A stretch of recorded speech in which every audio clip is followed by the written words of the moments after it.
Hi, my name is Sam. I'm the owner of Professional Fleet. And today I want to talk to you about probably one of the most misunderstood services in our business. And when it comes time, 30,000, 60,000, 90,000 miles to do your fluid changes and flushes on your vehicle. Use your coolant, your transmission, and doing fuel services. The most misunderstood parts about it is what exactly are you paying for and what are you getting. And most of the terminology in our industry could be, for transmissions, for instance, transmission flush, transmission service, transmission drain and fill, transmission pan drop and change filter fluid and gasket, and all those things cost different prices, as well as the fluids that they take are different fluids from vehicle to vehicle. A lot of them take synthetic fluids now, not the old style fluids, was a non-synthetic fluid. And those synthetic fluids cost a lot more money. If they're not put back in the vehicle, it'll shorten the lifespan of the transmission, particularly, by 50 to 100,000 miles. And the problem is, when the service is done, the car may have 60 to 100,000 on it, and then when the transmission goes out, it could be another 25, 30,000 miles later, when it should have lasted to 200,000 miles. And you have no way of knowing that, because as far as you knew, it got done, it was done right, and it should have lasted, much just went bad. May not be the case a lot of times. So, I'm going to talk about more as to what exactly you're getting, what you're paying for, and what to expect from that service. So we'll start with the transmission one, for instance. A lot of the oil change places or dealerships and other repair shops don't have what's called a flush machine. They may just drop the pan, change the filter fluid and gasket, which will get you about 5 to 6 quarts of fluid on that transmission, and the transmission on average holds between 10 and 17 quarts of fluid. So you might pay between $65 and $100 for a transmission service, which is just a pan drop and 5 or 6 quarts. Well, you still have all the rest of the fluid in that transmission that you're mixing new fluid with old dirty fluid. So therefore you didn't really do a flush, you didn't change the fluid, you only got 5 or 6 quarts at most out of there. And then you would have a transmission drain and fill. A lot of vehicles, just like the oil pan, when you change your oil, will have a plug in them that you take loose, you drain out whatever fluids in that pan, and then fill it back up again. Well, that will get you the same thing, around 4 or 5 quarts of fluid. You still have another 8 to 10, 5 or 6, whatever it be, left in there still. That mixes with the old stuff. So, ideally, on a vehicle between 0 miles and 80,000, you want to get all that fluid out before it gets to 100,000 miles. That entails doing a transmission flush. And the whole point behind this is that fluids will go bad between 60 and 80,000 miles. They no longer protect the transmission or the engine or whatever it is you're trying to flush out like they used to. So you want to change them before they go bad, not after they go bad. If they've already failed and they're already starting to lose the ability to lubricate and protect that part, then that part will start to fail or break down or go bad before it should. So you go to certain oil change places in town and they're going to call it a flush, where they may be just sticking a tube down in the transmission and sucking out or pulling out 4 or 5 quarts.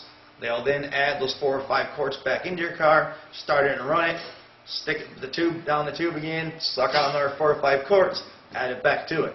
In the end, you may have only got 3 or 4 quarts of fluid that's in the 12-quart transmission that's been changed out. The other 8 quarts are still in there and they've mixed with your old fluid, pretty much defeating the whole purpose of doing a service on the transmission. So ideally, you got to figure out if you're getting a flush, a service, or a drain and fill. And you need to ask and be specific. How many quarts are you going to change? How many quarts does my transmission take? How many quarts are you going to put back in? And can I see a sample of it before and after so that I know it was done correctly? And the other thing is a synthetic fluid situation. You can call around and get 10 different prices on a transmission service or a fuel service based on what parts or what fluids are going back in your vehicle. Ideally, if it's a synthetic fluid, you want the synthetic fluid to go back into it. If you put a fluid that is, say, universal fluid or may not be synthetic anymore, it will break down faster, it'll cause failure to the part faster. So to get the proper fluids put back in the vehicle, it's going to cost more money. But at the same time, you know that when you left there, it's in better condition than it was when you brought it in, and you should go get another 30 to 60 or even 100,000 miles out of that transmission or the cooling system, whatever it may be. In addition to that, you can also do a flush kit, which may have like a flush chemical, and will have a protectant that goes back into it on top of that. And those range between $15 and $30 additional. So on average, you can expect to spend for a good transmission flush somewhere between $100 and $200 is not uncommon.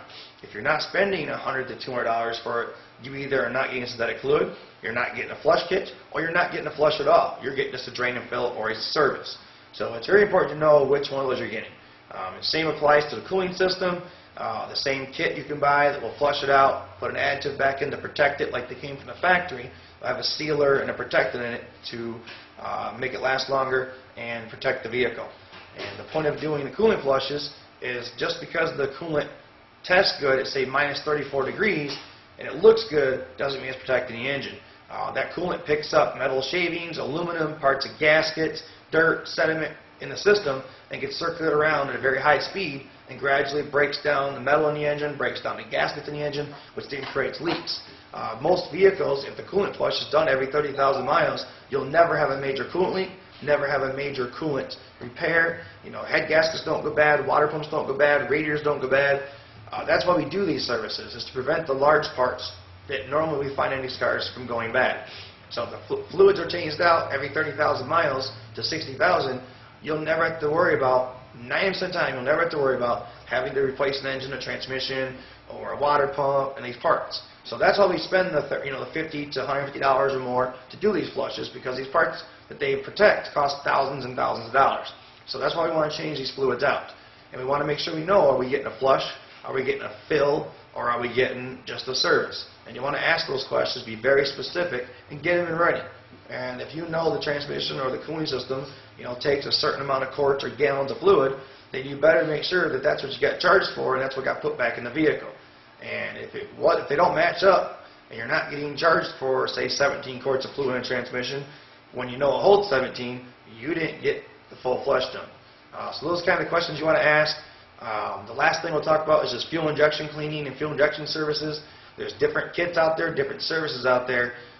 You want to make sure that most of them are going to have an additive you're going to put in the tank, which will continue to clean the injectors and the engine and the valves of the engine out. And it basically will increase your fuel mileage, make the idle smoother, and make the engine last longer inside and create less drivability issues for stallings, for rough engine running, no starts, things like that can be prevented just from doing basic fuel injection cleaning. So you want to have one that usually goes to the tank and will clean out the car as you're driving it. You'll also want one that will go and run directly off of the machine itself, not the vehicle. And it will clean out the injectors, the fuel rail, the inside of the engines off of that machine. So you don't want something that just gets out of the tank and you drive away. That will not do a professional cleaning. You can expect to pay somewhere around $80 to $125 for a really good fuel injection service. And you'll notice a big difference between the two. If the service was done right, you'll notice an increase in fuel mileage, the vehicle performs better, you can go faster, the speed difference between acceleration will be much better, fuel mileage will increase as we stated, and like I said before, it makes the engine run better, it makes it last longer. So usually a good service will be done about every 1 to 3 years depending on how many miles you put in your vehicle. So you can expect to do a fuel injection cleaning about every 15 to 30,000 miles depending on driving conditions and driving habits. But those will prevent engine buildup, carbon in the motor, that type of thing. So I hope today you've learned a lot from this, and just learn to ask questions and find out what exactly you're getting for your money. Just calling around price shopping and getting 10 different prices and then going to the cheapest one will not do what you're looking for. You want to be very specific as to what am I getting for my money and why are you charging me this price for it. And then you'll know, you'll be more educated and you'll know what you're getting for your money.